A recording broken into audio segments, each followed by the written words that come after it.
matin, il y a eu la réunion de la SEC qui a annoncé que sur les taux d'intérêt, ils allaient commencer à lever le pied. Et donc ça, il faut l'entendre parce qu'il y a la récession qui arrive.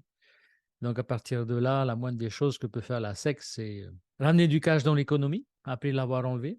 Pour autant, ça sent pas bon et les obligations, comme je disais précédemment, qui sont garanties par l'État américain, donc qui sont des valeurs refuges. Vous voyez, on a dépassé un niveau critique qu'on n'avait pas dépassé depuis juin 2007. Vous voyez un peu? Donc ça date hein, quand même. Hein. Donc là, on est sur des niveaux qu'on n'a pas vus depuis plus de 15 ans, quoi. 16 ans, oui, à cet endroit-là. Donc on vient de percer. Donc, donc là, faudra regarder, il faudra être vigilant pour voir si ça continue, parce que au même titre que le dollar, on va dire que les obligations sont plus ou moins sécurisées. Donc, si ça monte, ça veut dire que en face, les investisseurs vendent leurs actions, vendent leur Bitcoin, hein, d'accord? Donc, on voit le marché hein, commence à se retourner. Donc, c'est un peu long. Hein. C'est vrai que des personnes auraient préféré que ça aille plus vite. Et sur notre petit Bitcoin, donc là, on a touché ici un plafond, hein, tout simplement. Et donc, on est en train de faire demi-tour. J'avais espéré qu'il y ait un petit rebond. Hein, donc, vous voyez, boum, on est remonté. Moi, je voyais bien une petite chute avant de remonter. Bon, c'est remonté direct. Peut-être que du coup, Bitcoin prend plus son temps que je l'imaginais. Et donc, à ce moment-là, on ferait quelque chose comme ça, quoi. Hein, quelque chose comme ça, voire éventuellement aller plus haut. Hein. Ça veut dire où la Fed annonce une baisse des taux d'intérêt, a priori, c'est plutôt bullish. D'accord?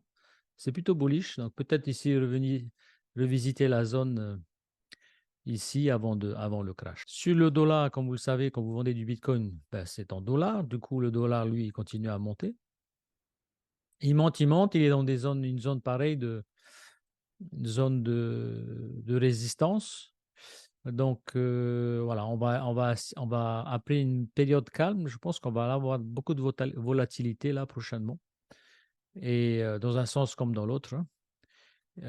Ceci dit, même si la Fed prévoit de rehausser en novembre et en décembre les taux d'intérêt, donc ce qui veut dire que ça devrait donner de l'oxygène aux actifs à risque, malgré tout, je continue à penser que la récession maintenant étant quasiment assurée, je m'attends toujours à un crack monumental.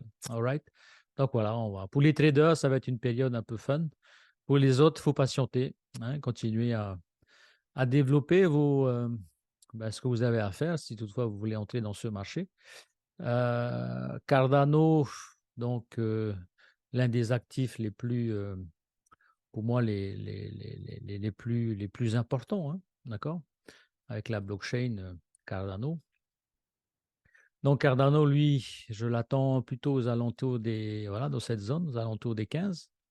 Donc on va voir comment tout ça va se manifester. Ce qui est déjà plus ou moins garanti, c'est que sur la paire Cardano Bitcoin, voilà, donc là, on est en comparatif entre Cardano et Bitcoin. Vous voyez, on a ici ce support sur lequel on est resté un peu plus d'un an. Hein. À l'époque, certains d'entre vous n'étaient pas encore dans la crypto. C'était une belle occasion d'entrer.